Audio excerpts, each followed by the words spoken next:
নমস্কাৰ বন্ধুসকল, জ্যোতিপাত খালাৰ অন্য এটি ভিডিঅ'লৈ আপোনালোক সকলোকে স্বাগতম জনাইছো। থাম্বনেল দেখি গম পাইছে আজি কিহৰ ওপৰত কথা পাতিম।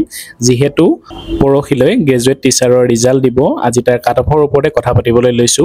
আগতে মই 2-3টা কাট অফ ভিডিঅ' বনাইছো আৰু শেষৰ যোনটো ভিডিঅ' মই তাত কৈছিলো যে কাট অফ বহুত কম যাব, কিন্তু আজি ক'ব বিচাৰিছো যে কিন্তু প্ৰথম যোনখন মেৰিট লিষ্ট আহিব তাত কিন্তু কাট অফ বেছি যোৱাৰ সম্ভাৱনা অধিক। কিয়নো চাওক, আমি ভাবিছিলো যে প্ৰথম পিজিটিৰ ৰিজাল্টটো দিব আৰু ৰিজাল্টটো দি পিজিটিৰ সম্পূৰ্ণ ফাইনেল লিষ্ট মাৰি দিব, কাৰণ পিজিটি যিসকলে পাছ কৰিব ছায়েন্সৰে হওক, আৰ্টছৰে হওক বা কমাৰ্চৰে হওক, তেওঁলোকৰ কিন্তু নামটো বা এপ্লিকেশ্যন আইডিটো পুনৰ জিটিত নাহে।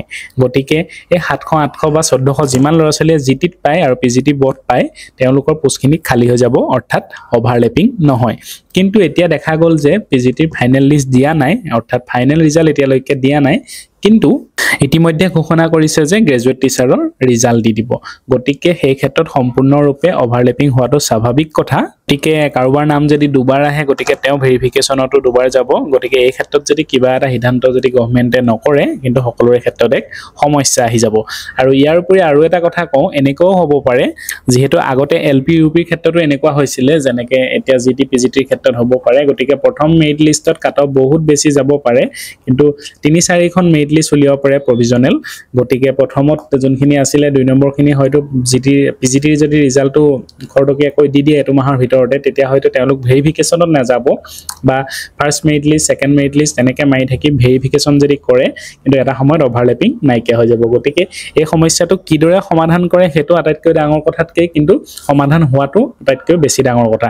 কিয়নো যদি এই ছাত্ৰ ছাত্ৰীসকলক বা এই শিক্ষাৰ্থীসকলক যদি মানে যিসকলে 2টা বা 2টা পোষ্ট পাইছে, তেওঁলোকক যদি চাকৰিটো কৰোঁতে এটা পোষ্টতে কৰিব, গতিকে তেওঁলোকক যদি পোষ্টৰ কাৰণে যোগ্য বুলি বিবেচনা কৰি দি দিয়া হয়, ইয়াৰ ফলত কিন্তু অন্য এজন বঞ্চিত হ'ব, কাৰণ তেওঁ এটা পোষ্টেই কৰিব পাৰিব, সেইটোকে কথা ক'ব বিচাৰিছোঁ। গতিকে এই অভাৰলেপিঙৰ সমস্যাটো কিন্তু এক বহুত ডাঙৰ সমস্যা। গতিকে এই সমস্যাটো সমাধান হওক, কিদৰে হওক সেইটো নাজানো, কিন্তু সমাধান হওক সেইটো আটাইতকৈ ডাঙৰ কথা। ছেকেণ্ড কথাটো হ'ল যে BTRৰ ৰিজাল্ট দিলে, এপইণ্টমেণ্টটো দি গ'ল, কিন্তু যিসকলে BTRৰ ইয়াত এপ্লাই কৰিছিলে তেওঁলোকৰো কিন্তু নামটো কাট খাই নাযায়। তেওঁলোকে হয়তো ভেৰিফিকেশ্যনত নাযাব, কিন্তু তেওঁলোকৰ নাম কিন্তু ইয়াত আহিব। গতিকে সেই ক্ষেত্ৰৰ পৰাও তেওঁলোকৰ যদি 100জন ল'ৰা ছোৱালীৰ নাম আহে বা যিমানেই নাহক, তেওঁলোকৰ নামখিনি আহিলে কিন্তু এটা সমস্যাৰ সৃষ্টি কৰিব।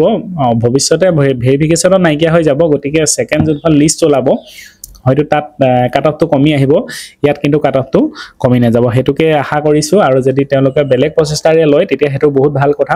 মুঠতে অভাৰলেপিং হ'ব নালাগে, আমি সেইটোৱে বিচাৰোঁ। ঠিক আছে, আজি ভিডিঅ'টো ইমানটা সামৰণি মাৰিলোঁ। ধন্যবাদ। জয় আই অসম।